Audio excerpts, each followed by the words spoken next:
Assalamualaikum warahmatullahi wabarakatuh.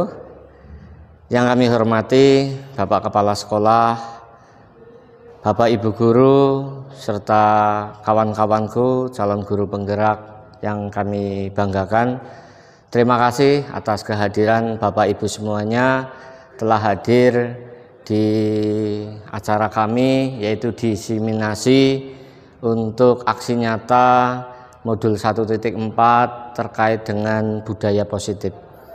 Baik Bapak Ibu Guru yang kami hormati, kami beserta rekan CGP lain, Bu Endah nanti bergiliran untuk menyampaikan materi tentang budaya positif, tentang apa yang telah kami pelajari selama ini mengikuti kegiatan calon guru penggerak. Di modul 1.4 ini kami ingin mendiseminasikan terkait budaya positif tersebut. Materi yang pertama itu terkait disiplin positif dan nilai-nilai kebajikan.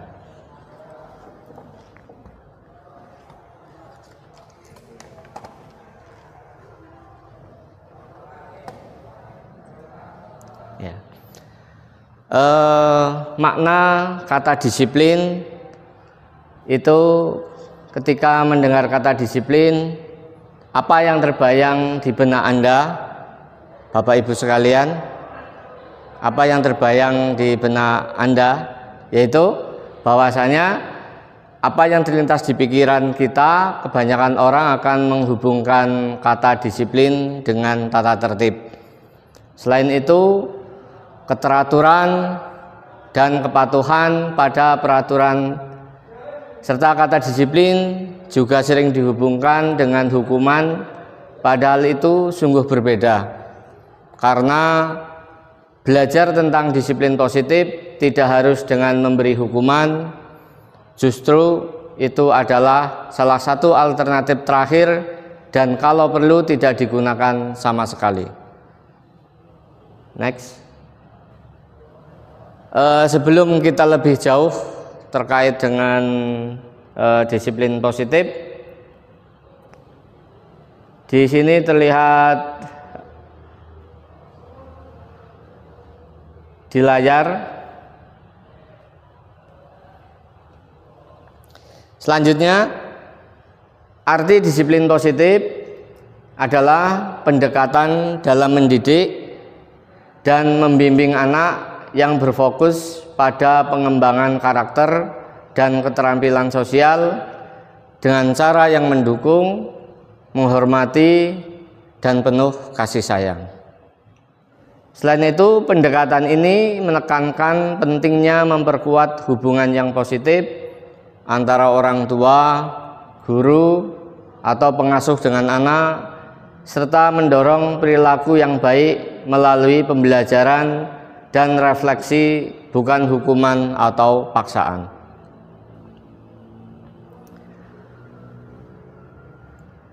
Bapak pendidikan kita, Ki Hajar Dewantara, menyatakan bahwa di mana ada kemerdekaan, disitulah harus ada disiplin yang kuat. Sungguh pun disiplin itu bersifat self-disiplin, yaitu kita sendiri yang mewajibkan kita dengan sekeras-kerasnya, tetapi itu sama saja. Sebab jikalau kita tidak cakap melakukan self-disiplin, wajiblah penguasa lain mendisiplin diri kita. Dan peraturan demikian itulah harus ada di dalam suasana yang merdeka. Ini kami kutip di buku Ki Hajar Dewantara, Pemikiran Konsepsi Keteladanan Sikap Merdeka, cetakan kelima tahun 2013, halaman 470. Ya, luar biasa nukilannya dari Bapak pendidikan kita terkait dengan bahwasanya disiplin yang kuat itu, di mana ada kemerdekaan, disitulah harus ada disiplin yang kuat, makna merdeka. Kemudian prinsip-prinsip disiplin positif, yang pertama menghargai dan menghormati. Menghargai dan menghormati ini adalah pendekatan yang menekankan penghargaan dan rasa hormat. Yang kedua, penguatan perilaku positif, di mana fokus pada perilaku yang diinginkan melalui penghargaan dan dorongan. Yang ketiga, konsistensi dan keadilan, yaitu pentingnya penerapan aturan yang konsisten dan adil. Manfaat disiplin positif, yang pertama, membangun hubungan yang baik, mengembangkan hubungan yang positif antara pembimbing dan individu. Selanjutnya, mengajarkan tanggung jawab, di mana mendorong individu untuk mengambil tanggung jawab atas tindakan mereka. Dan yang ketiga, meningkatkan itu berikan penghargaan yang membantu membangun kepercayaan diri. Kemudian cara menerapkan disiplin positif, yaitu buat aturan dan kesepakatan bersama.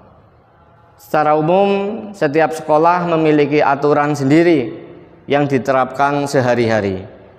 Dengan adanya hal tersebut, maka warga sekolah harus bisa menciptakan aturan yang dapat disepakati secara bersama dalam menerapkan cara disiplin positif ini. Yang kedua, tetapkan konsekuensi, di mana dalam melaksanakan kesepakatan yang telah dibuat, guru juga harus menerapkan konsekuensinya saat terjadinya pelanggaran. Namun, konsekuensi yang diberikan tidak boleh adanya unsur kekerasan. Kemudian yang ketiga, memberikan pujian. Ketika murid dapat menerapkan cara disiplin positif dengan baik, maka guru dapat memberikan pujian seperti pernyataan secara langsung, baik motivasi atau hal positif. Bagaimana seandainya siswa kita itu melakukan hal yang positif, itu layaknya kita sebagai guru memberikan sebuah pujian. Bagus, kamu telah melakukan demikian, demikian, demikian. Jadi ada minimal pujian ucapan selain penghargaan. Selanjutnya, menjalin komunikasi yang baik. Yang keempat, yaitu proses komunikasi yang baik, maka dapat menciptakan disiplin yang baik juga terhadap murid, karena komunikasi dapat menjadi sarana untuk mengekspresikan dan menyatakan sesuatu yang sedang dirasakannya. Yang kelima, jadi contoh yang baik, di mana guru dalam menerapkan disiplin positif harus dapat menjadi contoh yang baik bagi guru, contoh yang baik bagi murid. Karena murid akan mengikuti apa yang dicontohkan oleh guru. Ada pepatah mengatakan, guru kencing berdiri, siswa kencing berlari. Ya, jadi seorang guru itu sebagai tauladan memberikan contoh yang baik kepada siswa. Seandainya kita melakukan sebuah kesalahan ataupun contoh yang tidak baik, tentunya siswa itu akan menilai dan bisa juga akan meniru. Kemudian nilai-nilai kebajikan. Nilai-nilai kebajikan ini ada banyak hal yang harus kita pedomani. Yang pertama ada peduli, ada keterusterangan, kebersihan, komitmen, ada belas kasih, percaya diri, kemudian bertujuan, tenggang rasa, gotong royong, rajin, keberanian, kesantunan, kreatif, semangat, kedermawanan, kejujuran, dermawan, harga diri, rendah hati, integritas, kebahagiaan, keadilan, baik hati, kesetiaan, berprinsip, bersahaja, keteraturan, kedamaian, keteguhan hati, rasa hormat, tanggung jawab, pengabdian, bijaksana, bersyukur, toleransi, percaya, lurus hati, ketegasan, dan pengertian. Ya, ini nilai-nilai kebajikan. Hal ini perlu kita ketahui dan kita perhatikan kalimat-kalimat istilah-istilah frasa tersebut, bahwasanya kalau kita dalami lebih jauh tentunya nilai-nilai kebajikan ini bisa diterapkan di setiap kelas ataupun individu siswa kita. Mungkin ada pertanyaan atau diskusi sebelum dilanjutkan sesi berikutnya. Ini sebagai pembuka saja. Oke. Baik Bapak Ibu, tidak ada kita lanjutkan. Baik, terima kasih. Saya lanjutkan ke pokok bahasan berikutnya. Terima kasih.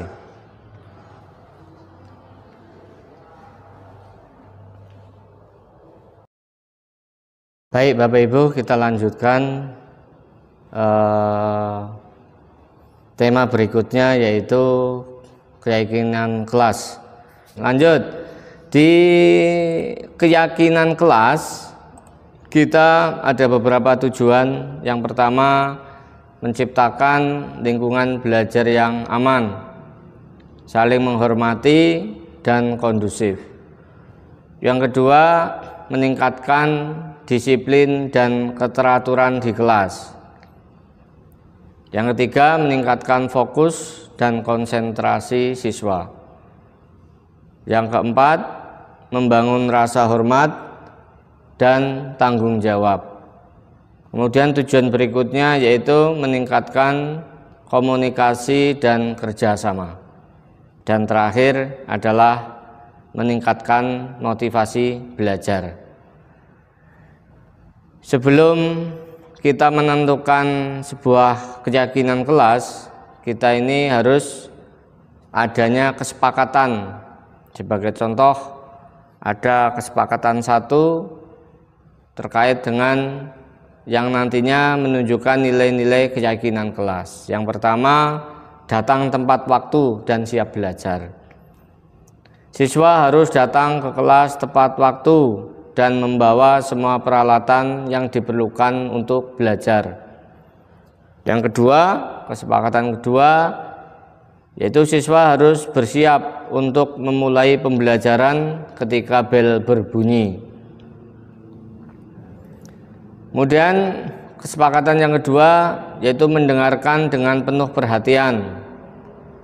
Yaitu siswa harus mendengarkan dengan penuh perhatian ketika guru, teman sekelas berbicara. Siswa tidak boleh menyela orang lain yang sedang berbicara. Kesepakatan ketiga yaitu bersikap sopan dan hormat kepada semua orang, di mana poin-poinnya adalah siswa harus bersikap sopan dan hormat kepada semua orang di kelas, termasuk guru, teman sekelas, dan staf sekolah. Selain itu pula, siswa harus menggunakan bahasa yang sopan dan menghindari kata-kata kasar atau makian. Kesepakatan keempat yaitu menjaga kehormatan, menjaga kebersihan kelas dan lingkungan sekitar, di mana siswa harus menjaga kebersihan kelas dan lingkungan sekitar. Siswa harus membuang sampah pada tempatnya. Siswa harus membantu membersihkan kelas setelah kegiatan belajar selesai. Kemudian ada kesepakatan 5, berpartisipasi aktif dalam pembelajaran. Siswa harus berpartisipasi aktif dalam pembelajaran dengan mengikuti instruksi guru, mengerjakan tugas, dan mengajukan pertanyaan. Kemudian siswa harus saling membantu dan bekerja sama dalam menyelesaikan tugas. Kemudian kesepakatan keenam, menyelesaikan tugas tepat waktu, yaitu menyelesaikan tugas tepat waktu. Siswa harus menyelesaikan semua tugas yang diberikan guru tepat waktu. Siswa harus mengerjakan tugas dengan rapi dan teliti. Kesepakatan terakhir yaitu meminta bantuan jika membutuhkan, Siswa tidak boleh ragu untuk meminta bantuan kepada guru atau teman sekelas jika membutuhkan. Guru selalu siap membantu siswa yang mengalami kesulitan belajar. Kemudian konsekuensinya, di mana pelanggaran terhadap kesepakatan kelas akan dikenakan konsekuensi seperti teguran lisan, catatan di buku harian, atau waktu istirahat tambahan. Selanjutnya, pelanggaran yang berulang dapat mengakibatkan konsekuensi yang lebih serius, seperti orang tua dipanggil ke sekolah atau dikomunikasikan dipanggil di sekolah. Itu adalah salah satu contoh kesepakatan kelas yang nantinya menjadi nilai-nilai sebuah keyakinan kelas. Di mana Bapak Ibu yang kami hormati, sebelum kita memunculkan nilai-nilai keyakinan kelas, layak Bapak Ibu memulai dari keinginan kesepakatan kelas anak-anak di kelas kita itu apa, ya, dengan menuliskan di sebuah postcard, ya, mungkin dituliskan, nanti dikumpulkan di setiap guru mapel, kemudian nanti dilihat dan baru dikumpulkan, kelompok-kelompokan mana ini yang masuk ke kategori kedisiplinan, kemudian mana ini kategori yang masuk ke norma-norma dan lain sebagainya. Dimana setelah dikelompokkan kemudian menjadi sebuah kesepakatan kelas. Kesepakatan kelas yang sudah saya sebutkan contoh-contohnya. Setelah menjadi kesepakatan kelas, nanti munculkan nilai-nilainya, yaitu nilai-nilai yang sudah saya sampaikan di pertemuan atau slide awal tadi, di mana ada nilai-nilai kebajikan. Nah, itu nantinya nilai-nilai kebajikan tersebut menjadi sebuah keyakinan kelas. Demikian Bapak Ibu tentang urutan membuat keyakinan kelas. Selanjutnya Bapak Ibu, kita lanjutkan untuk presentasi berikutnya, yaitu tentang kebutuhan dasar. Ini kebutuhan dasar manusia.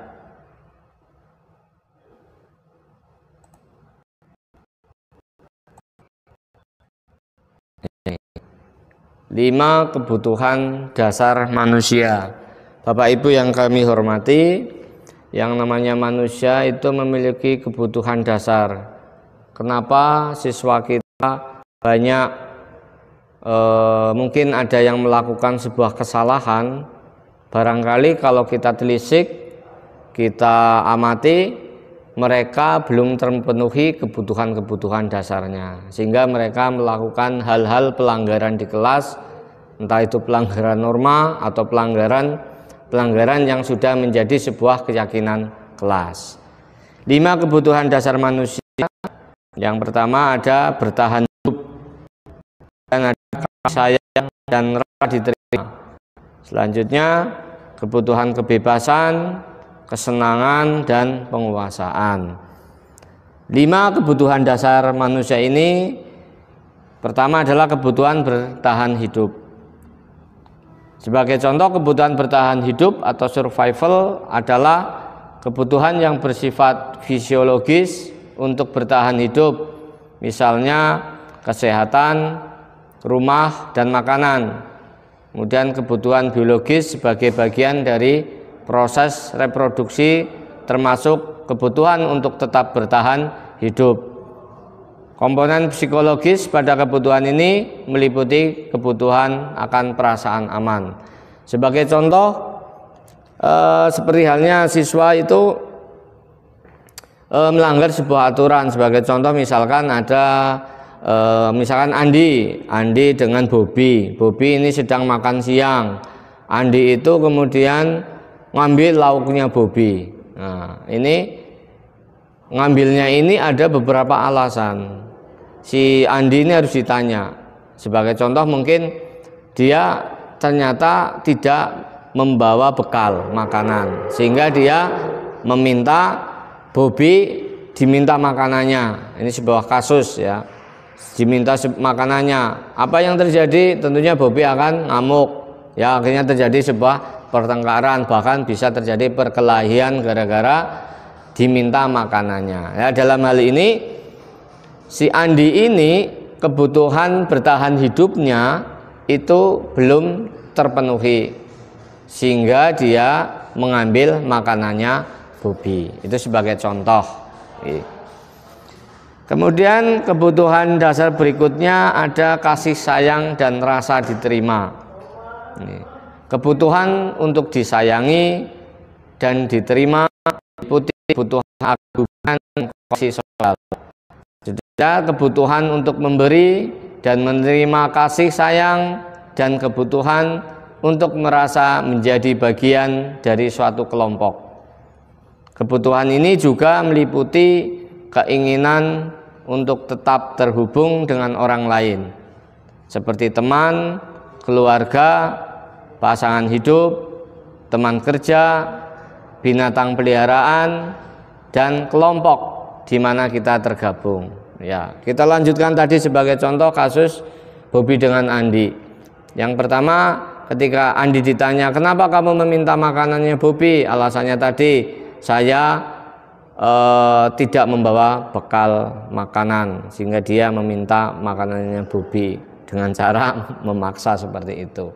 Ya, berarti satu kebutuhan dasar pokok manusia, yaitu kebutuhan bertahan hidup, tidak terpenuhi. Nah, ini sekarang kasih sayang dan rasa diterima. Sebagai contoh, si Andi ini cari perhatian saja. Sebagai contoh kalimatnya begini, "Andi, kenapa kamu meminta makanannya Bobby?" "Bapak, saya hanya iseng-iseng saja." Nah, iseng. Jawabannya dia hanya iseng-iseng saja meminta makanannya, padahal dia membawa bekal makanan misalkan.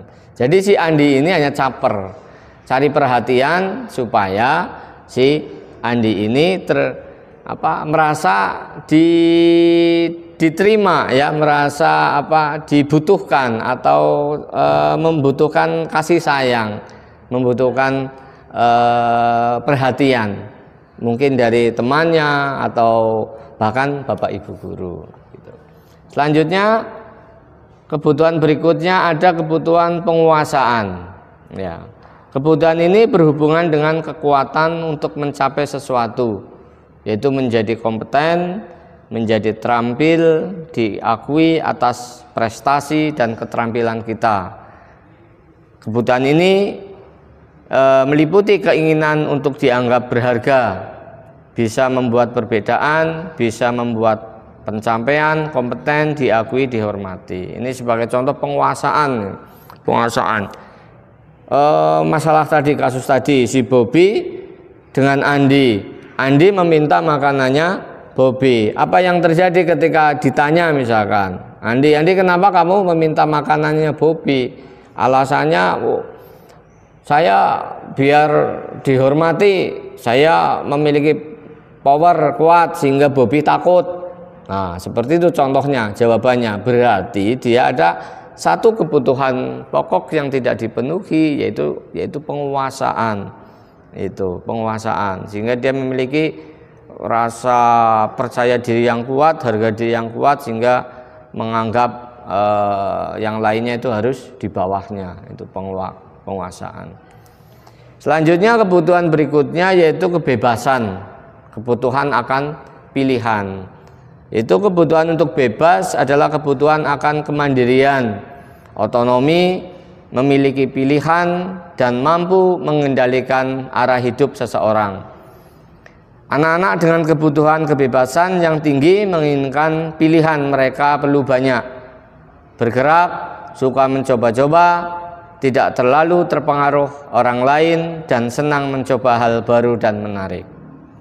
Dan terakhir, ini adalah kebutuhan kesenangan, yaitu kebutuhan untuk merasa senang.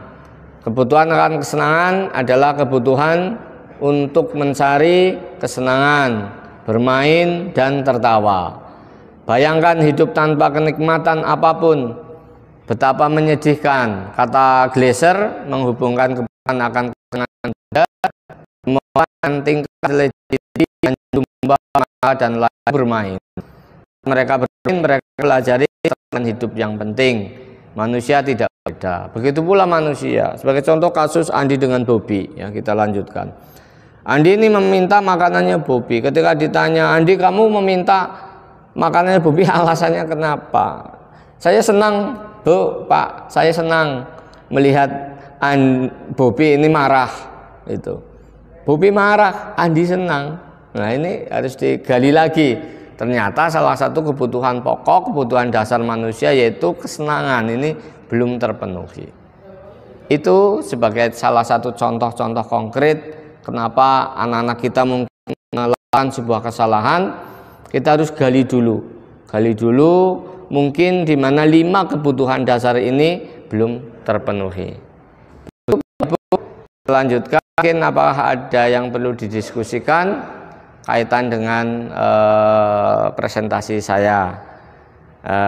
Kalau tidak ada, mungkin kita lanjutkan di sesi berikutnya nanti, karena waktu kita itu bergiliran dengan Bu Endah sebagai CGP. Terima kasih dari saya. Nanti kita lanjutkan slide berikutnya terkait dengan budaya, masih modul 1.4.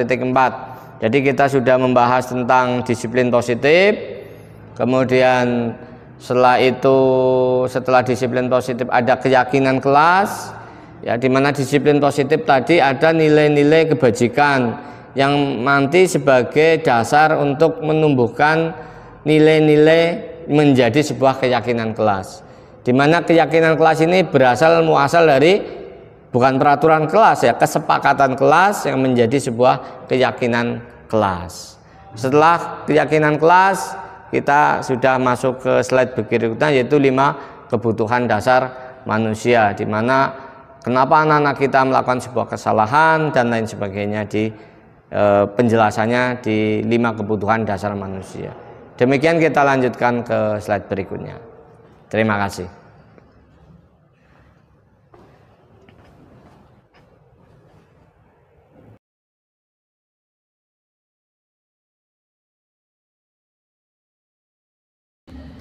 Assalamualaikum warahmatullahi wabarakatuh.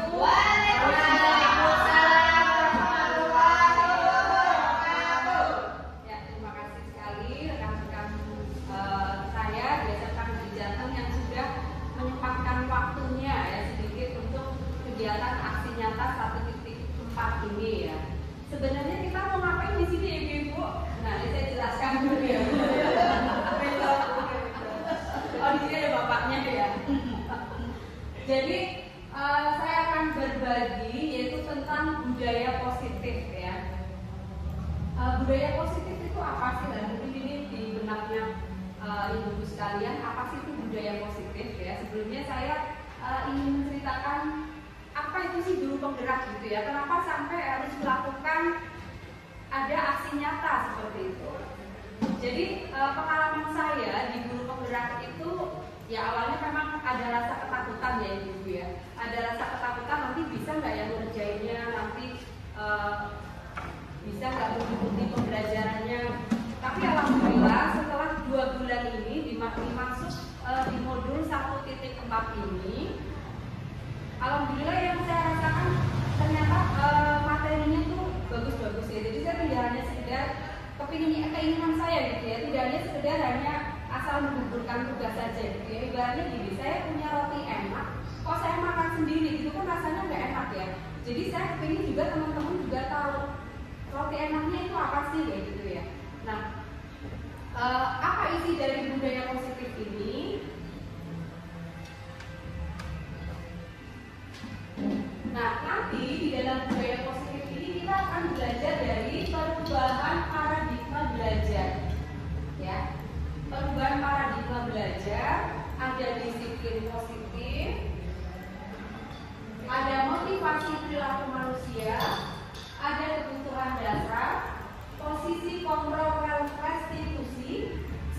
3 restitusi sama keyakinan kelas. Nah, ibarat ini Bapak Ibu semua yang ada di sini, kalau ini materi ini diberikan dalam waktu 1 bulan, tapi nanti kali ini kita singkat ya. Mudah-mudahan 1 jam kita sudah bisa praktek keyakinan kelas dan restitusi. Gitu. Sebelum saya mulai kegiatan ini, kita ya coba saya praktekkan dulu ya Bu. Saya menggenggam ini ya, ibarat ini ada berlian di tangan saya. Iya, ini oke. Nah, ini saya ada berlian di sini, ya Bapak Ibu ya. Saya ini Bapak Ibu merayu saya untuk membukanya. Bu, ini isinya apa yang kayaknya bagus banget? Bisa lihat enggak? Bisa lihat sedikit enggak? Beda sama deh. Enggak bisa. Memang sama apa sih? Sama itu.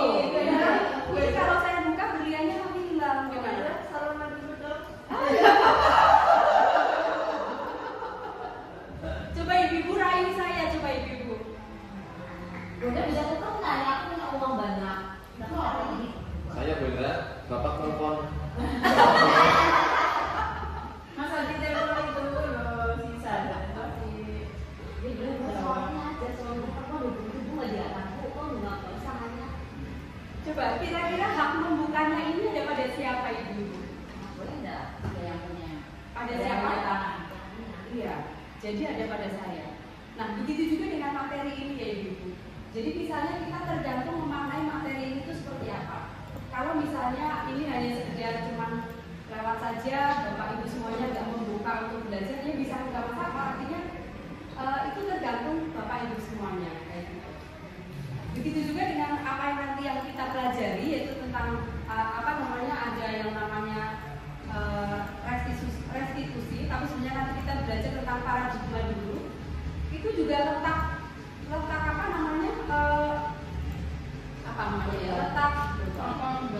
kendali ya, kontrol kendalinya itu ada pada diri siswa kan. Ya. Nah. Lagi. Tadi terkait dengan yang permainan tadi, ya. Kira-kira misalnya di sini ada 10 orang memaksa saya untuk membuka, kira-kira bisa terjadi nggak? Bisa.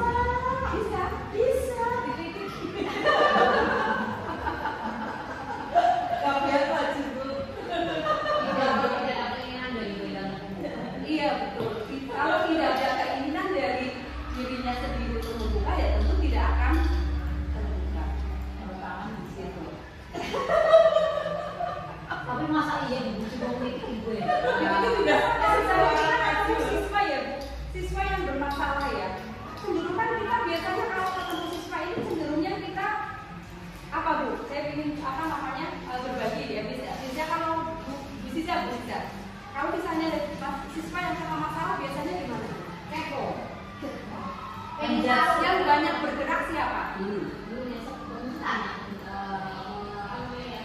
menanyakan kenapa terjadi, perubahannya apa, bagaimana Seharusnya, ya. dan seharusnya kan kita juga memberikan kesempatan untuk siswa tersebut untuk mengungkapkan apa yang sebenarnya terjadi.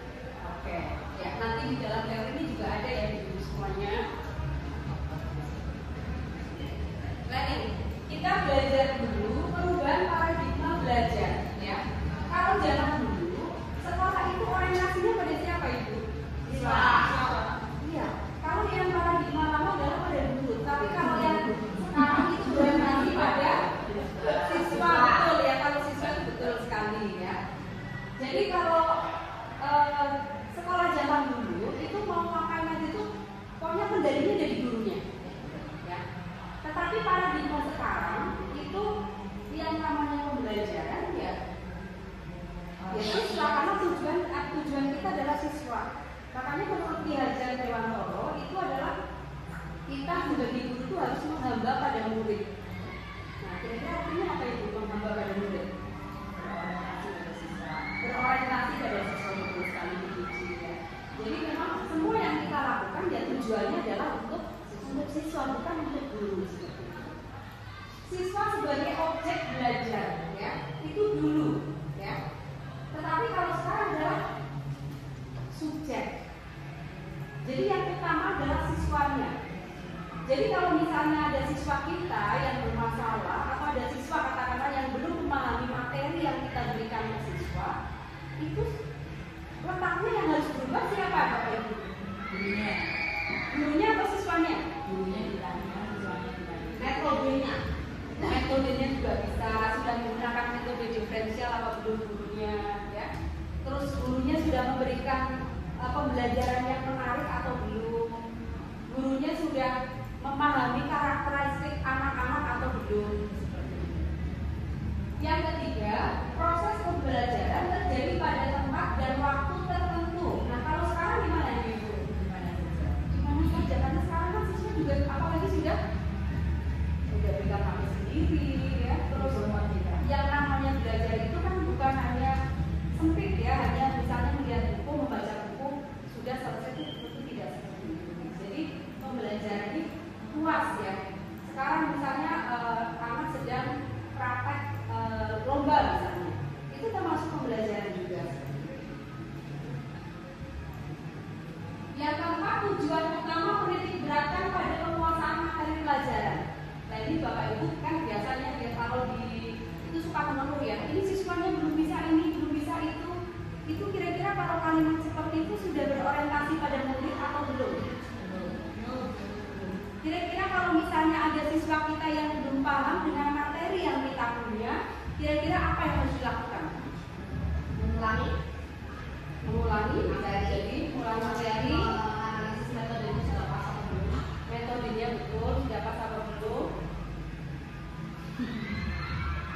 Apalagi kira-kira? Pembelajarannya sudah menyenangkan atau belum? Ya. Apalagi PR untuk misalnya yang eksak, ya. Kadang-kadang kan tahu nanti pelajaran kimia gitu, ya. Kira-kira di otak anak itu seperti apa gitu? Iya, jadi memang PR guru eksak ini lebih susah ya, karena harus merubah image siswa yang matematika atau pelajaran eksak itu yang kadang-kadang di otak anak adalah ini pelajaran susah seperti itu. Nah, itu yang kadang-kadang harus merubah image dulu. Jadi harus bisa merubah bahwa semua pelajaran itu menyenangkan. Nah, jadi kita tidak bisa menitik beratkan pokoknya kelas 1 10 materi harus sudah tersampaikan. Itu namanya bukan diferensial. Namanya kemampuan anak itu berbeda. Ada yang kelebihannya di bahasa, ada yang kelebihannya di eksak, ada yang kelebihannya di olahraga, kinestetik. Bahkan ada yang mereka tidak punya kelebihan di bidang akademik, tapi anaknya baik, anaknya suka menolong, ya. Anaknya dia ramah. Kelebihan juga nggak Bapak Ibu itu? Kelebihan. Jadi kita harus menggarisbawahi bahwasannya setiap siswa itu punya kelebihan sendiri. Mereka tidak ada yang tidak punya kelebihan, mereka punya kelebihan sendiri dan tugas kita adalah mencari apa yang menjadi kelebihan mereka. Jadi tidak ada konsep yang namanya siswa bodoh itu tidak. Mungkin anak pandai di PKN tapi matematikanya kurang, ya. Di kimianya bagus tapi di mungkin sejarahnya kurang. Jadi jangan memaksa jangan memaksa ikan untuk terbang gitu, ya. Jadi sesuaikanlah dengan apa yang menjadi kodrat manusia, kodrat siswa itu. Nah, di sini ada juga kodrat alam, ya. Kita kan ada kodrat alam dan kodrat apa satunya Pak Romi? Kodrat zaman, ya. Jadi kita tidak bisa menggunakan kata-kata gini. Zaman dulu ya kalau pelajaran itu siswa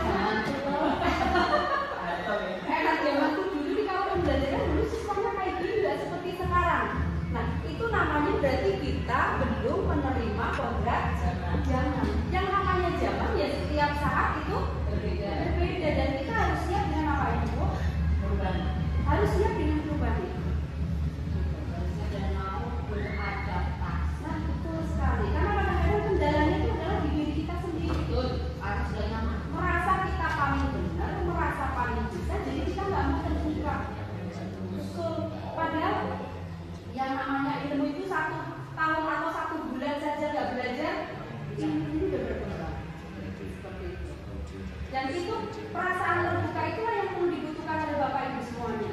Dan semakin saya belajar di guru penggerak, semakin banyak yang tidak tahu itu yang saya rasakan.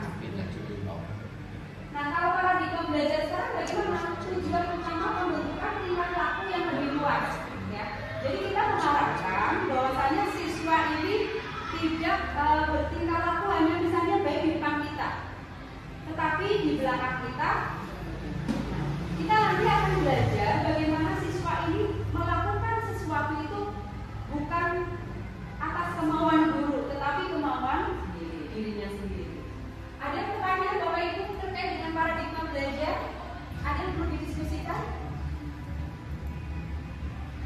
Cukup jelas kira-kira? Iya, gimana Bu Siska? Ya, tadi kan Bu Wenda mengatakan bahwa kita sebagai guru itu harus mampu dan bisa untuk tidak beranggapan bahwa kalau kita sudah merasa ini dalam sesuatu ini, kalau kita sebagai guru sudah merasa nyaman dan males ya untuk melakukan perubahan ya dan membuat suatu belajar yang lebih menyenangkan, kira-kira saran apa dari Bu Wenda? Mungkin ada trik atau saran yang sudah didapatkan ketika dalam belajar bagaimana cara menciptakan suasana pembelajaran yang lebih menyenangkan sehingga guru itu tidak menjadi malas lagi ketika mau menerapkan hal itu terhadap peserta kita. Oke, ya. Jadi gini, guru penggerak ini kan hanya salah satu media ya, Bapak Ibu kan bisa belajar lewat mana saja. Nah, yang pertama adalah tujuan. Tujuan kita jadi guru mau ngapain sih? Gitu ya. Toh kegiatan kita kan hanya berulang-ulang ya Bapak Ibu ya. Kalau kita tidak punya tujuan, terus kita hanya datang ke sekolah, pulang tidak bermakna untuk yang lain, lantas kan kita ibaratnya apa ya? Kita kan di sini bercocok tanamnya kan di sini ya Bapak Ibu ya. Ya kan? Iya, kita bercocok tanam di sini. Kita penghasilan kehidupan sehari-hari kita tuh berasal dari sini. Padahal itu yang akan kita makan, yang kita gunakan untuk keseharian. Nah sekarang kalau diawali dengan rasa yang malas, yang kita hanya menjalani hidup berangkat asal kewajiban itu tidak bermakna seperti itu ya Bapak Ibu ya. Jadi memang yang harus diperbaiki adalah tujuannya. Tujuan saya di sini mau ngapain sih kayak gitu? Tujuan di sini ya saya biar bermakna buat siapa ya, tujuan saya siswa. Nah imbasnya tujuannya kita siswa, imbasnya ya kita menjadi guru yang bermakna buat mereka. Gitu. Bukan malah kita menjadi beban buat siswa kita. Ya, kita menakut-nakuti siswa, kita membuat takut siswa jadi stres, kan malah jadi nambah dosa ya Bapak Ibu. Betul. Itu ya Bu Siska ya. Nah, sekarang bagiannya Bu. Iya, gimana? Ketika kita mendapati siswa, ya, siswa tersebut sudah merasa insecure dulu belajar A, dan sudah merasa tidak tertarik. Iya. Bagaimana caranya kita membuat dia tertarik? Padahal kita sudah berusaha untuk membuat pembelajaran itu menyenangkan, tapi masih belum bisa menarik minat atau atensi dari siswa tersebut untuk dapat membuat asik itu untuk belajar. Atau ada ketertarikan, Mas? Ya. Jadi kita kan memberikan informasi ini kan klasikal ya Ibu semuanya ya. Tentu klasikal ini kan bersifat unik, gitu. Jadi kalau misalnya kita sudah membuat suatu permainan yang menyenangkan, tapi bukan menyenangkan buat guru ya, yang kalau bisa ya menyenangkannya buat siswa seperti itu. Nah itu kita lihat kalau misalnya kok anak itu berbeda perilakunya, yang lain senang kok kenapa dia nggak senang? Nah kan di sini kita ada guru BK, terus nanti juga kita akan belajar tentang restitusi, dan nanti kita bisa menyelesaikan dari yang dimaksud diferensial itu. Mungkin di lain waktu dengan khusus dipanggil oleh Bu Siska misalnya. Kok kamu misalnya pas pembelajaran kemarin nggak semangat, kok kemarin ini, dan itu nanti jadi akan ketemu. Nah itu fungsinya guru BK di situ ya seperti itu. Jadi bisa melihat kira-kira mana yang membutuhkan bimbingan pribadi, mana yang membutuhkan bimbingan secara klasikal. Namun tentunya kalau bisa memang guru BK ini tidak kecanduan, misalnya setiap ada masalah ke BK, setiap ada masalah ke BK. Nah ini tentu tidak. Jadi kalau bisa nanti dari belajar restitusi ini, bagaimana siswa ini bisa mandiri. Yang namanya masalah kan selama dia hidup pasti ketemu masalah di ibu ya. Nah bagaimana kita menerapkan ke siswa membantu siswa kalau ada masalah dia bisa berdiri sendiri. Gitu. Tapi kalau misalnya yang lemah baru masuk saja lihat pelajaran fisika atau kimia dia sudah mekar duluan. Nah itu kan berarti tentu membutuhkan apa itu? Konseling atau pendampingan. Gitu. Ya, terima kasih Bunda. Ya. Yang lain ada lagi? Oke. Ya. Disiplin positif ya. Nah, kita belajar apa sih buku disiplin positif tadi? Isinya tadi ya. Pengertian disiplin positif ini apa sih? Ini adalah suatu pendekatan untuk menerapkan disiplin dari dalam diri murid ya.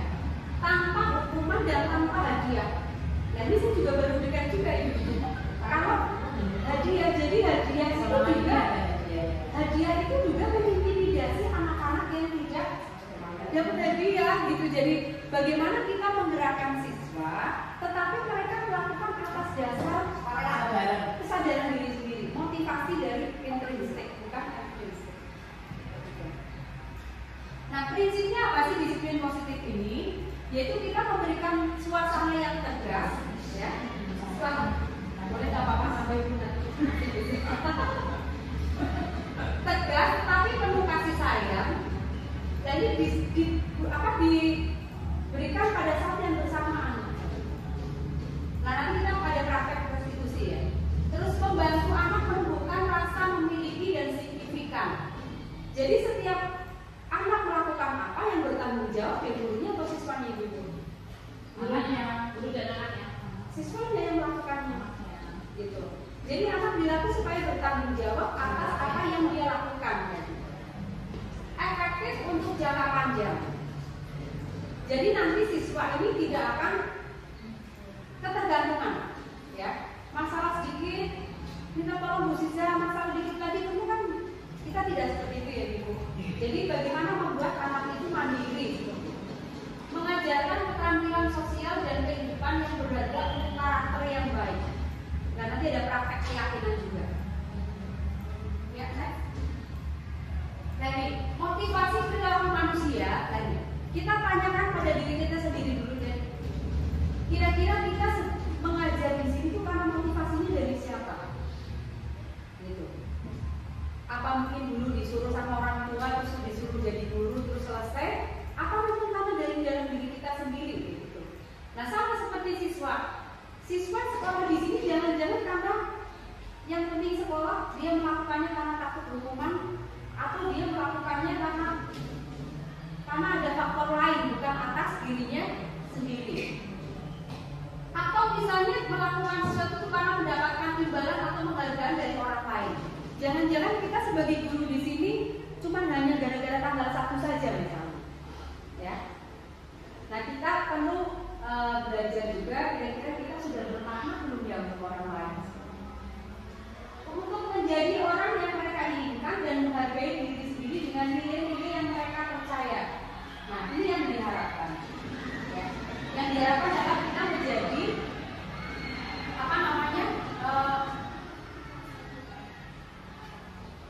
menjadi orang yang mereka yang mereka harapkan.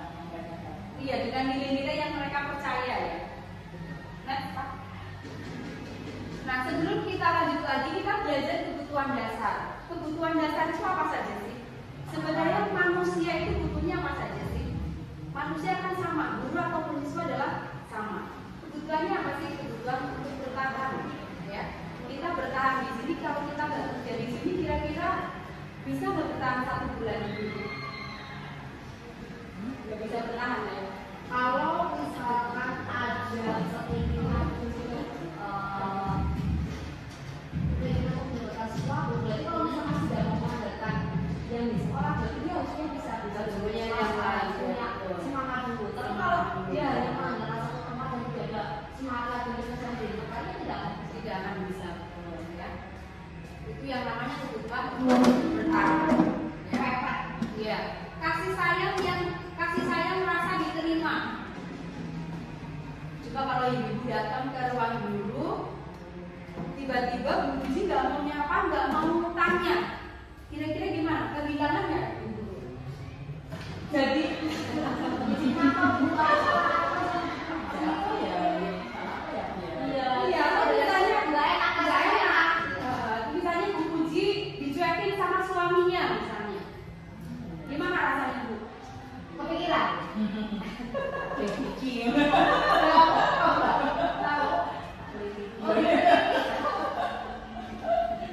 Nah, ini sama, siswa juga sama. Mereka mempunyai kebutuhan dasar ini. Yang ketiga adalah kebebasan atau freedom.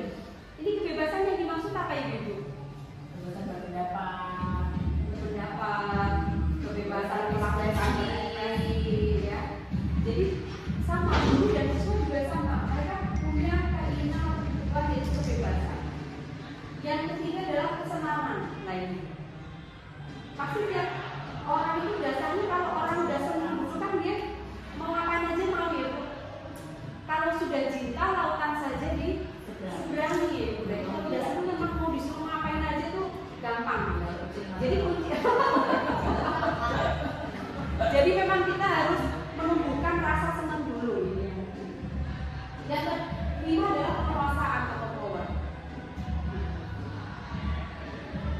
Ya. Nah, posisi kontrol restitusi. Coba kita lihat semuanya. Kita kira-kira dalam melakukan pembelajaran kita berada pada posisi yang mana?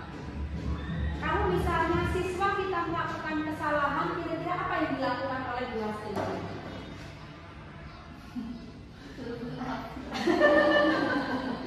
Posisi yang mana kira-kira? kesalahan ini Apa saja? Misalnya melihat ada siswa yang melakukan kesalahan, biasanya cenderung kita menjadi apa? Menjadi hukuman kah? kalau itu dulu ya, Ditegur guru, terus ditanyakan kenapa bisa seperti itu. ya, terus Ya setelah itu lebih ke komitmen anaknya sudah tahu itu salah, jangan dilakukan lagi. Terus kira-kira seperti itu minta komitmen itu kalau kesalahan pertama. Masya Allah. Orang sudah kita tahan. Ya enggak, ini kan tergantung kesalahan apa. Mungkin macam-macam. Bisa ada yang di luar kelas dan di dalam kelas. Seperti itu kan. Ya, namanya kesalahan kan kita tidak bisa Iya. skenario ya. Kalau kesalahannya yang ringan saja ya, jangan yang berat gitu ya. Jadi ya mungkin secara idealnya seperti itu. Coret-coret mukanya.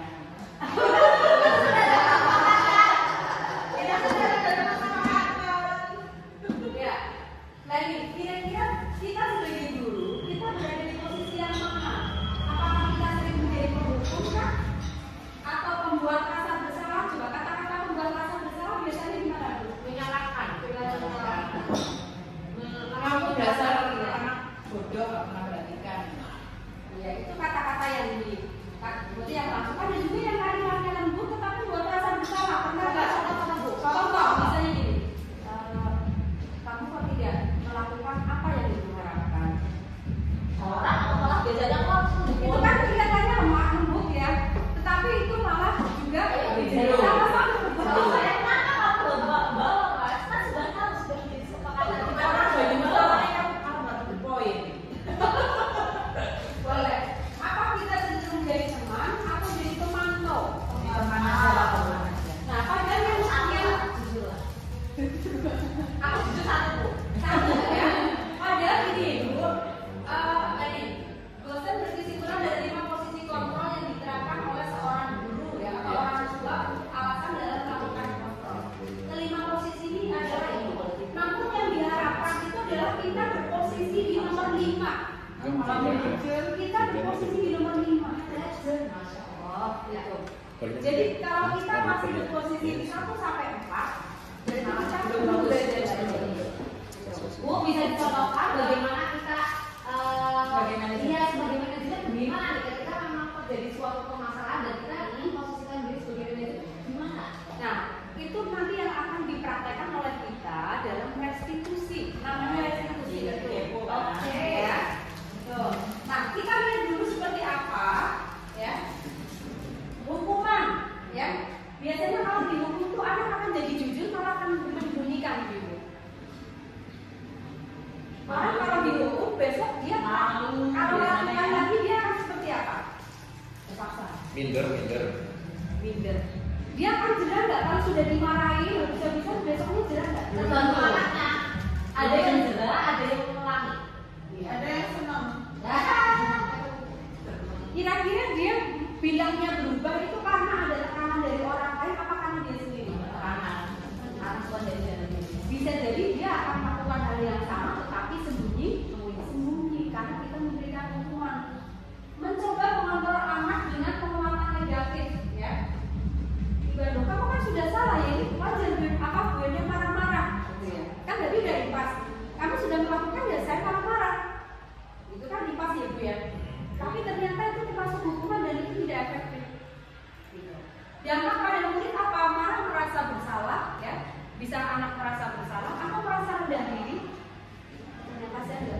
menjadi orang yang baik biasa saja gitu.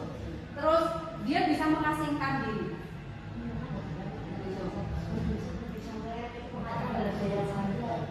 Iya.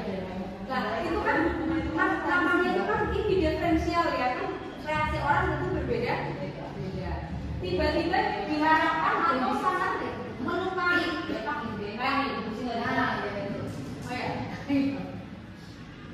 Terus biasanya kalau hukuman itu yang membuat siapa itu?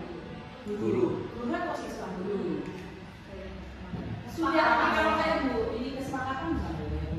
Iya. Kalau di awal pembelajaran sudah ada kesepakatan, apakah betul itu muncul dari siswa?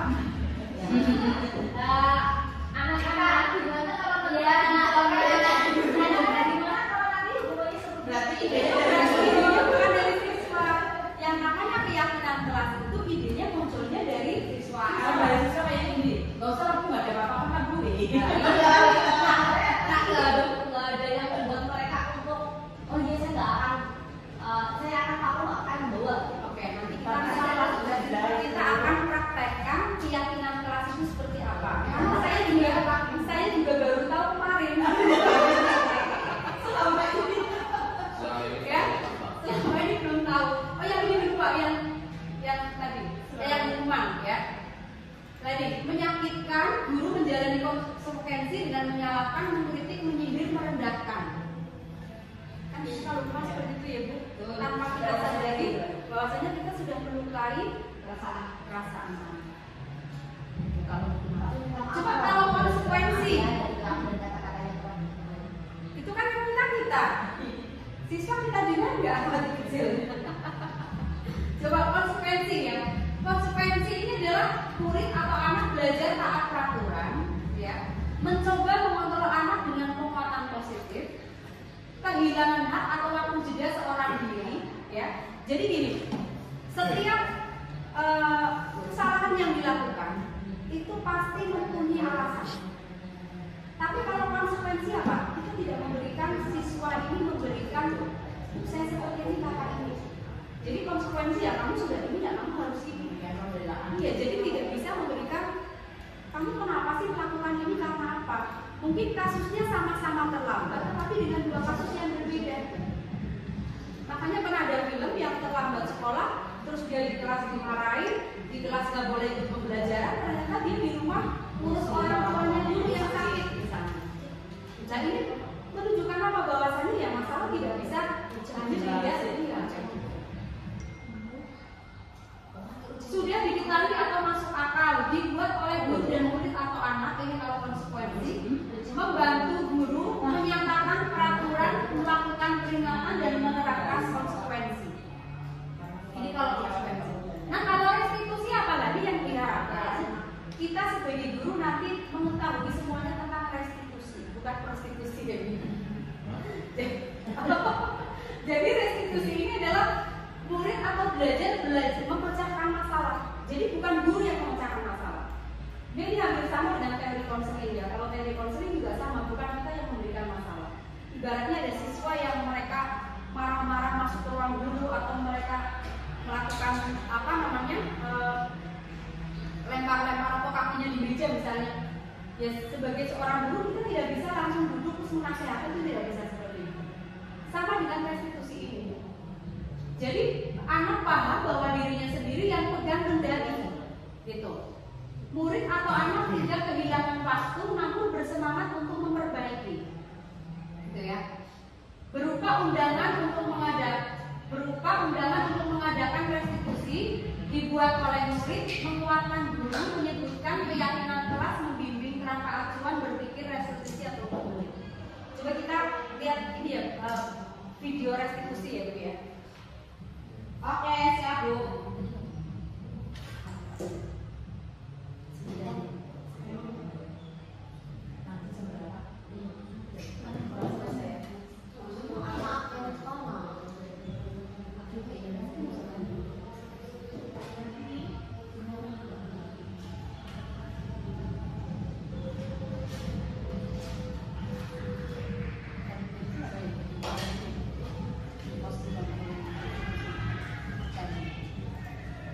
Kita akan belajar ini nanti restitusi itu seperti seperti apa sih ya?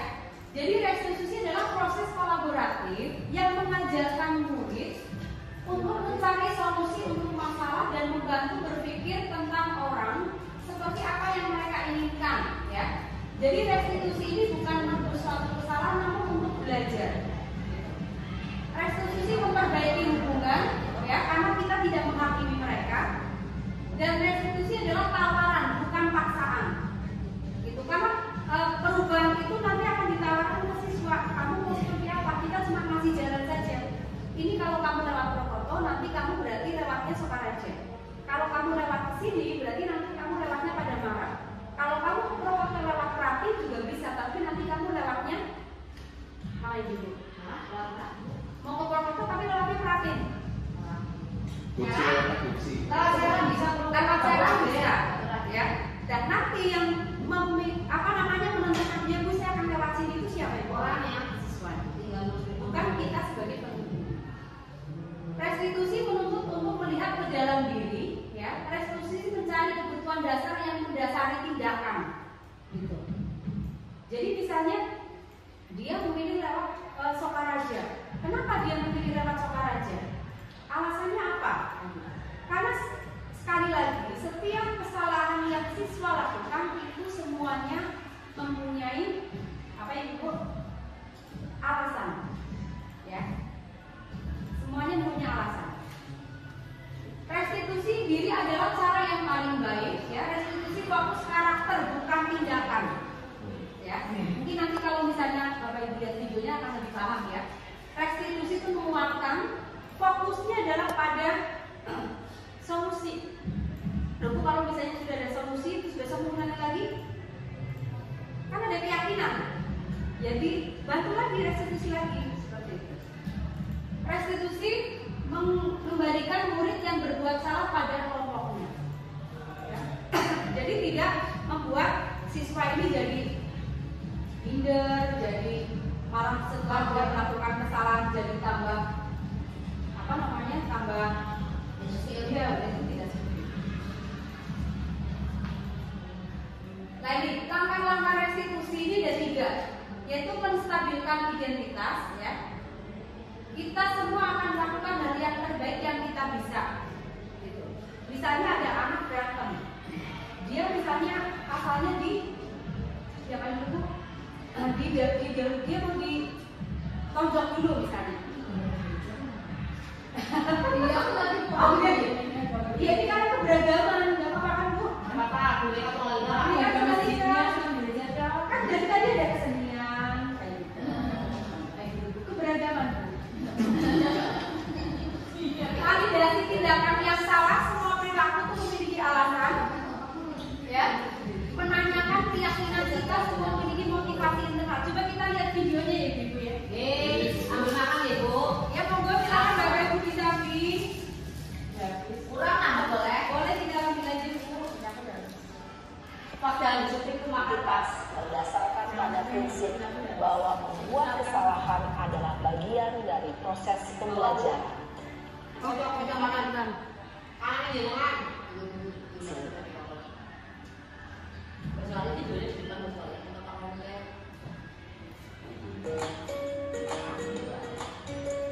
Ojo kanan Bu.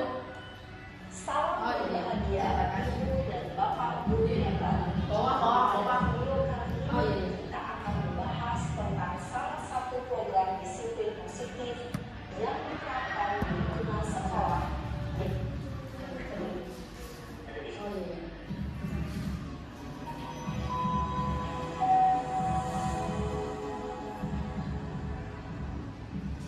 Restitusi dikembangkan oleh pakar pendidikan Dayak Gosi berlandaskan pada teori kontrol segitiga restitusi adalah suatu proses dialog yang dijalankan oleh guru atau orang tua agar dapat menghasilkan guru yang mandiri dan bertanggung jawab. Pada saat guru di posisi manajer, aspek yang dikembangkan pada murid adalah motivasi intrinsik, sehingga penanaman nilai-nilai kebajikan dapat tumbuh dan berkembang menjadi suatu kebiasaan positif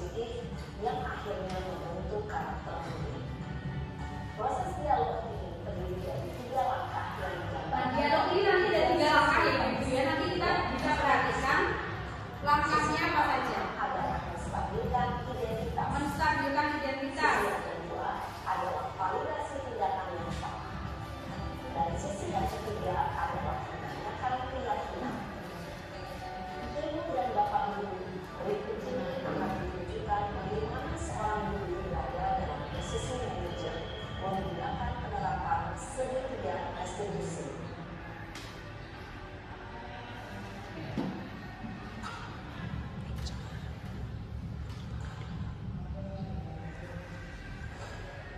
Jadi siswanya kan masuk dengan kondisi marah ya.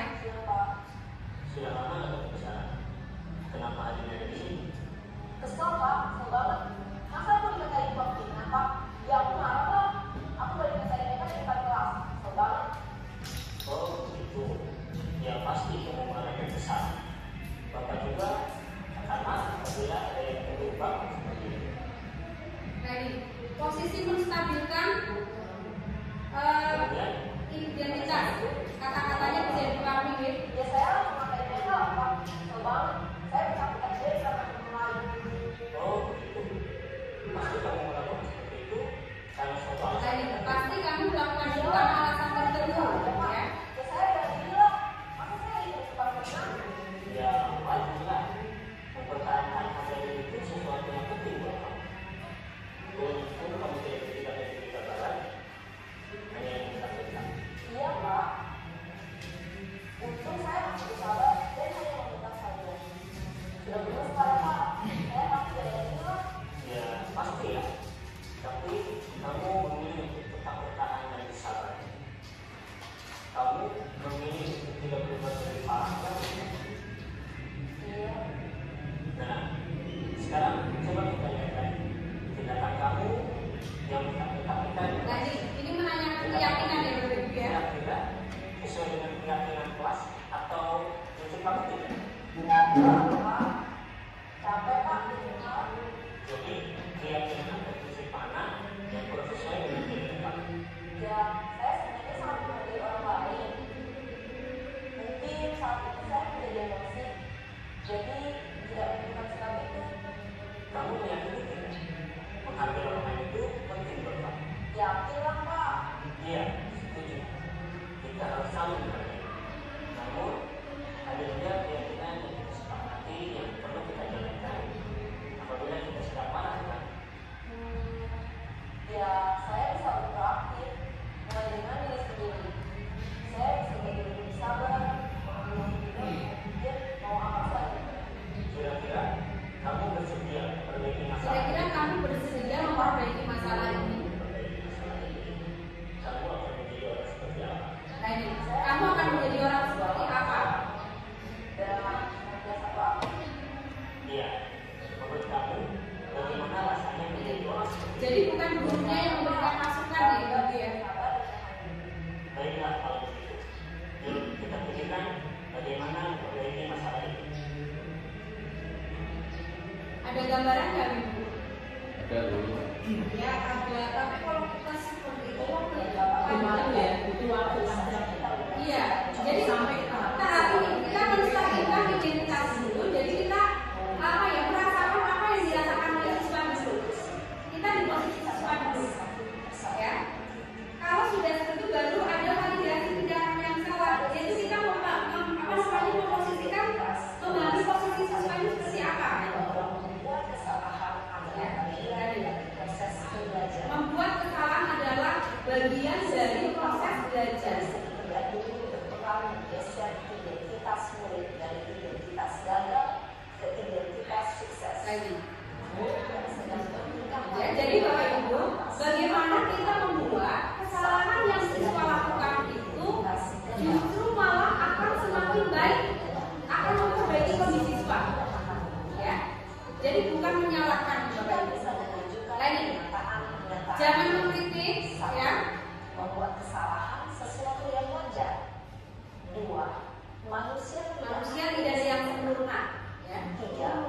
Kita bisa memperbaiki Lagi. masalah ini. Kuncinya adalah ini. 4. Saya tidak menanyakan kesalahannya, Tetapi fokus memperbaikinya. memperbaiki masalah. Jadi kita tidak fokus kemana Ibu masalahnya ya, tetapi fokus memperbaikinya. Orang yang baik untuk diri sendiri. Ada sisi Sampai di sini bisa dipahami yang tahap pertama Ibu? Ya. kedua, validasi. Validasi tindakan yang salah. Berlandaskan pada prinsip bahwa setiap perilaku berupaya memenuhi suatu kebutuhan tertentu. Guru yang telah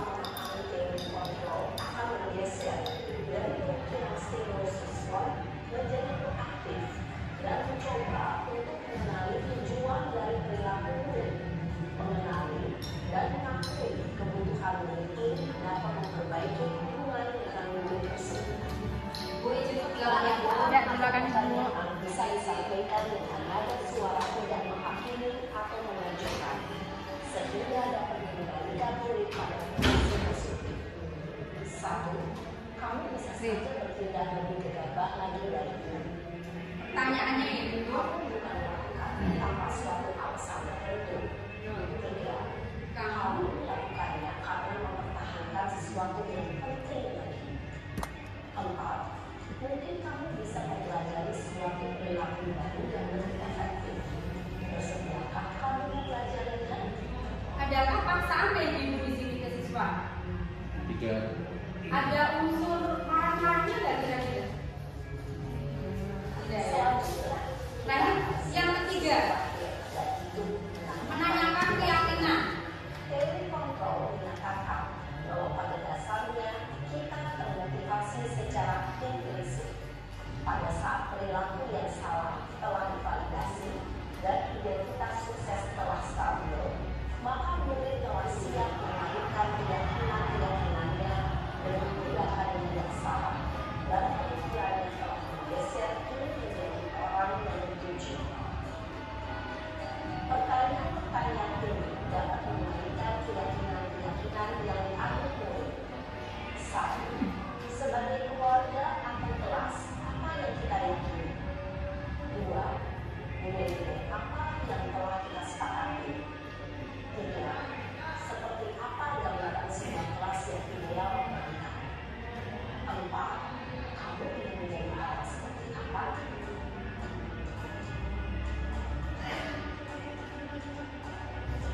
Dalam menerapkan segitiga restitusi, perlu diperhatikan beberapa hal, yaitu satu, perilaku yang salah perlu dikaitkan dengan nilai-nilai atau keyakinan yang telah disepakati atau dituju. Dua, kesediaan orang yang melakukan kesalahan untuk memperbaiki masalah.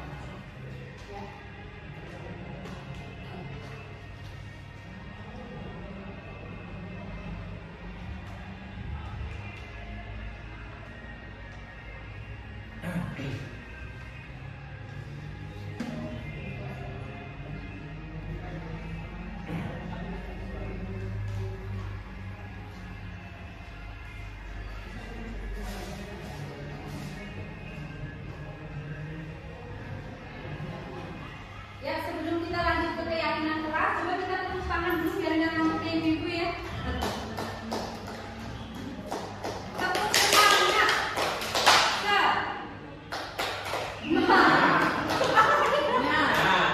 Semangat.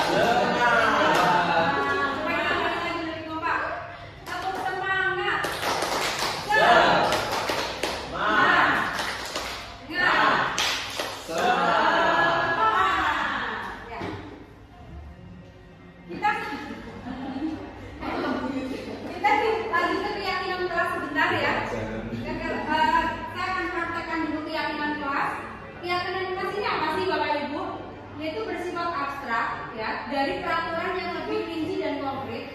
Keyakinan kelas berupa pernyataan-pernyataan universal. Keyakinan kelas senantiasa dibuat dalam bentuk positif.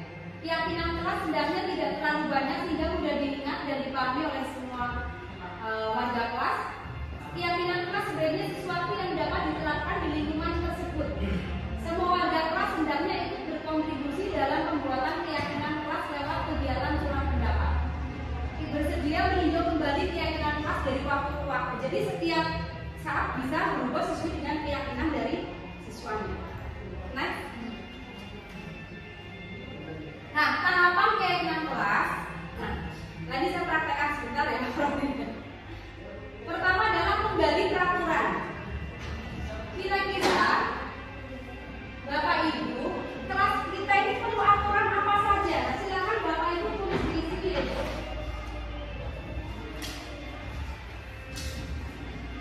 Bawa pulpen nggak Bu? Bawa pulpen ya?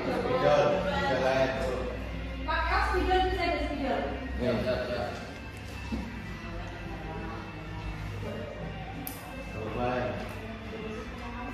Ini keyakinan kita pun buat pengalaman kasih. Iya.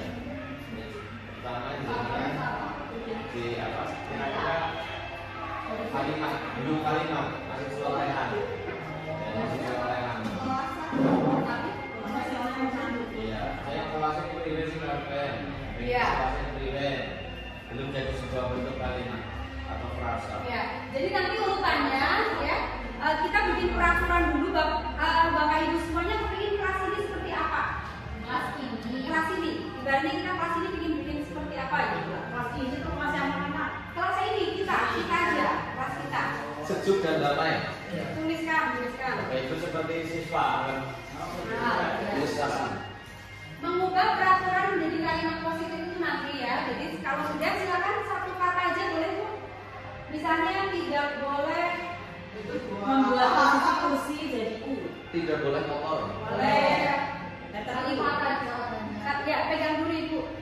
Berarti satu kalimat bukan satu kalimat sorry maaf bukan kata ya. Siswa kalimat sorry maaf kalimat. Misalnya tidak boleh kotor atau misalnya tidak boleh membuli. Harus kata tidak boleh. Boleh semunculnya saja, semunculnya. Disiplin. Tidak boleh kotor dan jorok. Ya, boleh. Silakan saya lanjutkan Bapak Ibu, biar gerak dikit.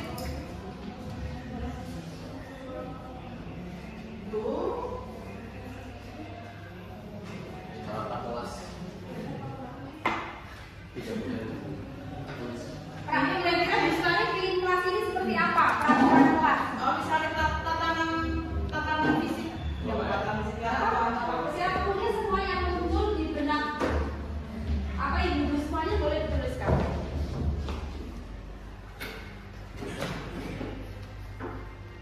Ya. Nah, kalau sudah ini saya bacakan dulu. Tidak boleh kotor dan jorok. Seluruh siswa aktif berpendapat. Siswa mengikuti pembelajaran dengan antusias, ya. Saling menghargai dan menghormati.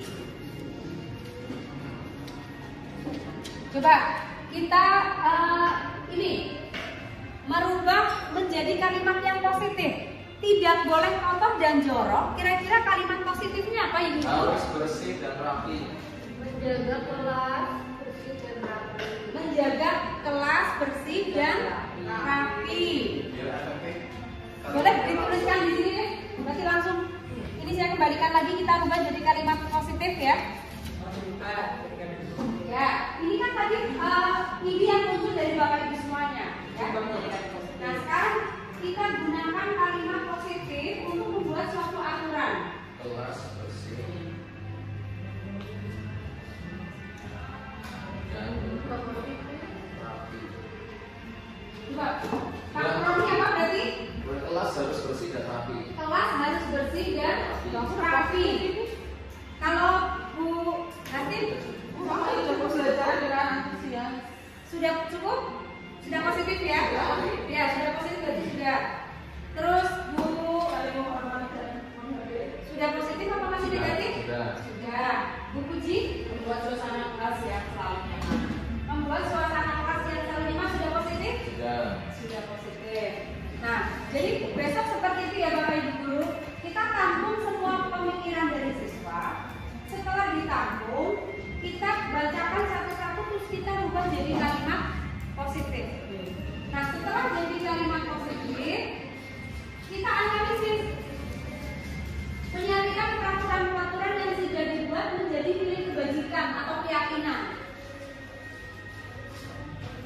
Contohnya misalnya ini, membuat suasana kelas yang nyaman. Kira-kira keyakinan apa yang muncul? Saling menghormati. Keyakinan saling menghormati. Saling menghargai keyakinan apa? Saling menghormati. Saling menghormati juga kasih sayang ya. Kasih sayang. Tidak boleh kotor dan jorok. Kelas harus bersih. Kira-kira nilai apa yang terkandung di sini? Kesehatan Kebersihan, dan kesehatan. kebersihan. Oke. Siswa mengikuti pembelajaran dengan antusias. Aktif dalam belajar. Nilai keaktifan ya. Seluruh siswa aktif berpendapat. Ada nilai apa yang terkandung di sini? Keaktifan. Ya. Kegiatan pendalaman keyakinan tampak seperti atau tidak tampak seperti. Tadi maksudnya apa? Misalnya ini. Seluruh siswa aktif berpendapat. dapat. Kita tabelnya apa Pak? Ada di Ya. Ya, jadi kira-kira berarti yang melakukan ini nanti siapa? Siswa. Disuruh ngapain ini dari kegiatannya? Seluruh berarti semua siswa. Iya, siswa dalam kelas itu ya. Terus hal yang dilakukan adalah berpendapat. Gitu. Terus tadi ngapain? Nanti seluruh ya, kegiatan pendalaman keyakinan kelas, tugas saya dan tugas kamu. Nah ini nanti kita lanjut lagi kegiatannya kalau tidak cukup waktunya ya. Nah ini habis ini adalah bisa menuliskan, yaitu misalnya tugas guru itu ngapain, tugas siswa ngapain, itu biarkan siswa yang menuliskannya. Nah kalau ini sudah selesai, kan berarti aturan muncul dari siapa ibu? Siswa. Dari siswa. Nah nanti aturan ini kan yang ditempel di kelas. Nah itu namanya keyakinan kelas. Jadi bukan guru yang memberikan aturan. Kalau guru berikan masukan banyak. Kenapa? Kalau gurunya Disepakati tidak sama siswanya. Kan harus berpihak pada siswa. Gitu intinya seperti itu. Ada pertanyaan ya ibu?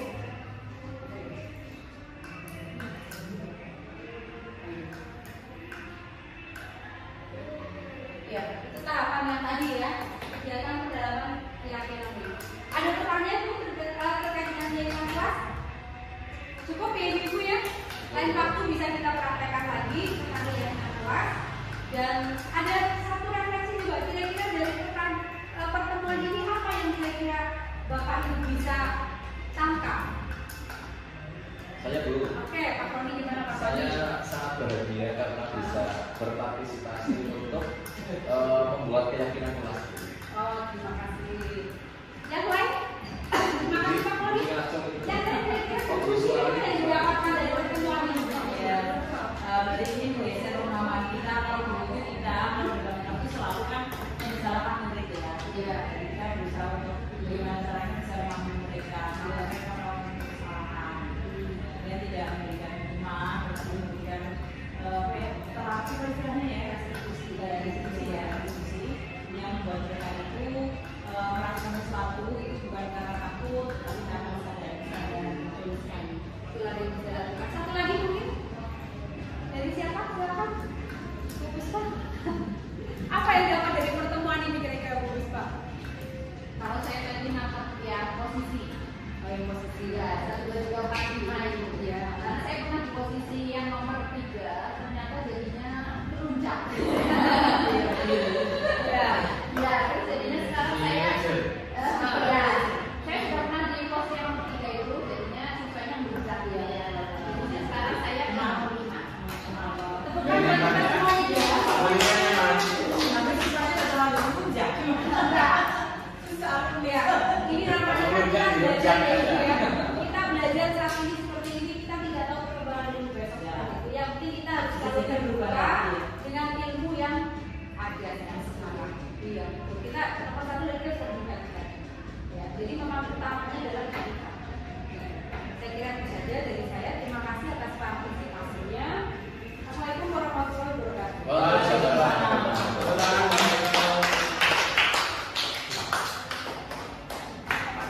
Sudah selesai? Oh masih ada lagi?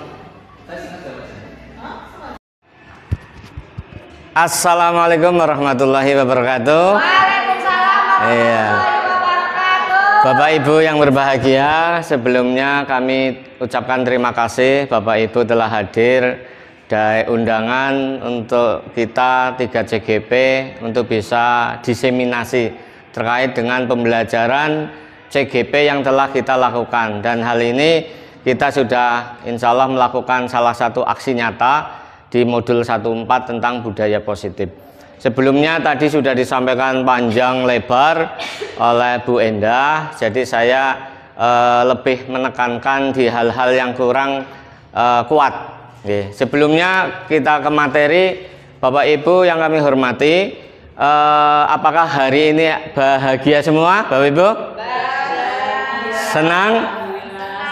Coba kita fokus dulu. Tepuk 1, tepuk 2, tepuk 3, tepuk 4. Ya, terima kasih. Bapak Ibu, tahu cacing nggak Bapak Ibu? Cacing. Cacing?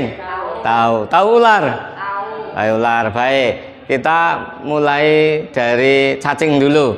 Cacing nanti kalau saya sebut cacing panjang, ya panjang, Bapak Ibu sambil menggerakkan panjang, ya cacing panjang. Ular pendek. Begini ya Ibu ya, cacing panjang, ular pendek. Baik, kita mulai. Cacing Panjang. ular. Pendek. Sekarang kita terbalik posisinya. Kalau saya sebut cacing Pendek. pendek, tapi panjenengan gerakannya begini ya. Cacing pendek, ular panjang, gitu ya. Cacing Pendek. Pendek. pendek yang mana?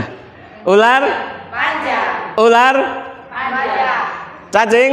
Pendek. Oke, alhamdulillah. Fokus semua berarti Bapak Ibu, oke? Ya. Baik Bapak Ibu, sudah disampaikan panjang lebar, jadi saya hanya menguatkan di 5 kebutuhan dasar manusia, ya, Bapak Ibu. Next, next. Bu Enda lagi sarapan. Kebutuhan dasar manusia tadi sudah disebutkan, salah satunya adalah bertahan hidup. Kemudian ada kasih sayang dan rasa diterima. Selanjutnya kebebasan, kesenangan dan penguasaan. Ini 5 kebutuhan dasar manusia. Ini nanti kita kaitkan dengan problem siswa, masalah dengan siswa. Jadi kita jangan langsung memutuskan siswa ini bersalah seperti apa, begitu. Next. Ya, contoh ini kebutuhan bertahan hidup. Kebutuhan bertahan hidup atau survival menurut Goosen ini kebutuhan yang bersifat fisiologis untuk bertahan hidup. Misalnya kesehatan, rumah dan makanan. Kebutuhan biologis ini juga kebutuhan termasuk kebutuhan bertahan hidup sebagai bagian dari proses reproduksi, termasuk kebutuhan untuk tetap bertahan hidup. Komponen psikologis pada kebutuhan ini meliputi kebutuhan akan perasaan aman. Sebagai contoh seperti ini Bapak Ibu, ada kasus katakanlah namanya Budi dan Andi. Budi bawa bekal, ya bawa bekal, masakannya enak, lauknya banyak. Lah Andi ini nggak dibekali oleh si ibunya, sehingga ketika itu Andi kemudian melancarkan serangannya. Artinya melancarkan serangannya itu ngambil makanannya Budi. Budi langsung ngamuk, tanpa sepengetahuan ngamuk begitu saja. Kemudian apa yang dilakukan oleh Budi? Mungkin menempeleng, mungkin karena emosi makanannya diminta, dan kemudian saling menempeleng, akhirnya terjadi perkelahian. Nah, ini salah satu contoh kasus. Kira-kira Andi ini ketika dia ngambil makanan, ketika ditanya, Andi kenapa kamu manggil makanannya Budi? Kok kamu mengambil? Alasannya saya lapar, jawabannya. Itu salah satu alasan termasuk kebutuhan dasar manusia, yaitu bertahan hidup. Artinya bagaimana? Dia memiliki alasan yang kuat bahwasanya dia karena lapar, dia mengambil makanannya teman walaupun tidak seizinnya. Next. Selanjutnya ini kasih sayang dan rasa diterima. Kebutuhan untuk disayangi dan diterima meliputi kebutuhan akan hubungan dan koneksi sosial, kebutuhan untuk memberi dan menerima kasih sayang, dan kebutuhan untuk merasa menjadi bagian dari suatu kelompok. Kebutuhan ini juga meliputi keinginan untuk tetap terhubung dengan orang lain seperti teman, keluarga, pasangan hidup, teman kerja, binatang peliharaan, dan kelompok di mana kita tergabung. Sebagai contoh nih, Andi dan Budi lagi nih masalahnya, kita lanjutkan. Makan, nyolong itu makanannya, maksa seperti itu, akhirnya terjadi perkelahian. Jadi si Andi ini ketika ditanya, Andi kamu kenapa mengambil makanannya Budi? Jawabannya, saya seneng, iseng-iseng saja, gitu ya. Saya ini kelihatan caper ya, alasannya dia itu cari perhatian sebetulnya dengan teman-teman lainnya. Sebetulnya dia membutuhkan salah satu kebutuhan dasar, yaitu kasih sayang. Itu cari perhatiannya manusia. Naik. Yang ketiga itu penguasaan. Kebutuhan ini berhubungan dengan kekuatan untuk mencapai sesuatu, yaitu menjadi kompeten, terampil, diakui atas prestasi dan keterampilan kita, didengarkan dan memiliki rasa harga diri. Kebutuhan ini meliputi keinginan untuk dianggap berharga, bisa membuat perbedaan, bisa membuat pencapaian kompeten, diakui dan dihormati. Artinya, sebagai contoh kasus tadi kita lanjutkan kasusnya Andi dengan Budi. Masih masalah makanan ini, masalah makanan. Andi ini ngambil makanannya Budi sehingga terjadi perkelahian, dan ketika ditanya Andi, kenapa kamu ambil makanannya? Tadi alasannya lapar. Itu masuk ke kebutuhan pokok dasar 1, yaitu apa Bu Aziza? Kebutuhan dasar ya, bertahan hidup. Yang kedua tadi cari perhatian, itu butuh kasih sayang. Yang ketiga jawaban Andi, misalkan jawaban Andi ketika kenapa kamu mengambil makanannya Budi? Saya merasa di kelas ini saya yang paling tua, gitu misalkan. Saya yang mengambil makanannya, saya kuat, lebih kuat dari dia. Artinya dia merasa kebutuhan dasarnya salah satunya ini penguasaan. Jadi dia lebih hebat, merasa dia lebih hebat, dominasi, badannya gede, awaknya gede, si Budi badannya kecil, diminta makanannya begitu saja. Ini penguasaan. Lanjut. Kemudian ada kebebasan, yaitu kebutuhan akan pilihan, di mana kebutuhan akan kemandirian, otonomi, memiliki pilihan, dan mampu mengendalikan arah hidup seseorang. Anak-anak dengan kebutuhan kebebasan yang tinggi, menginginkan pilihan, mereka perlu banyak bergerak, suka mencoba, tidak terlalu terpengaruh orang lain, dan senang mencoba hal baru dan menarik. Dan yang terakhir yaitu kesenangan. Nih, kebutuhan untuk merasa senang, di mana kebutuhan ini mencari kesenangan bermain dan tertawa. Menurut Glasser, kebutuhan kesenangan dengan belajar, sebagai contoh hewan saja yang memiliki intelijensi tinggi seperti primata, anjing, lumba-lumba, ini mereka bermain, mereka mempelajari keterampilan hidup yang penting. Manusia tidak berbeda, begitu pula manusia Bapak Ibu. Kita lanjutkan tadi kasus Andi dengan Budi, ya Bu? Pak Tarom, tadi ya. saya sedikit menanyakan ketika jenengan tadi sedang berbicara tentang kebutuhan dasar ya. Iya. Bertahan hidup salah satunya karena lapar, Iya. kemudian karena merasa berkuasa, Iya. caper. Yang saya tanyakan, bagaimana jika alasan itu adalah menjadi alasan yang karena suatu sudah menjadi kebiasaan. Iya. Jadi mengambil sesuatu yang bukan miliknya, itu adalah bukan alasan untuk bertahan hidup, tapi itu menjadi suatu kebiasaan dan Iya. kebiasaan buruk, dan itu ada namanya penyakitnya kalau tidak salah itu klepto. Iya, iya. Bagaimana? Penyakit klepto ya. Yaitu nanti kita hubungkan dengan permasalahan seperti keyakinan kelas, kemudian segitiga restitusi, itu nanti kompleks. Jadi nanti ini sebetulnya berkaitan erat materi-materinya, dari budaya positif, mulai dari disiplin positif, kemudian dilanjutkan dengan teori motivasi, ya. Teori motivasi sudah ya Bu Endah ya, tadi ya sudah disampaikan Bu Endah.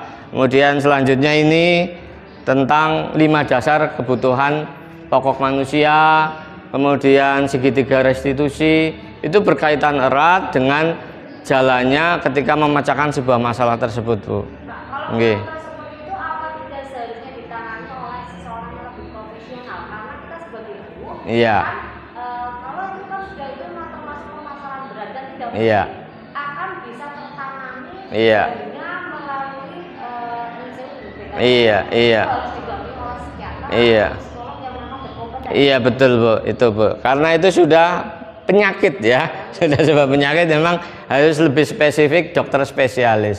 Guru hanya pendekatan saja. Begitu nih Bapak Ibu. Oke.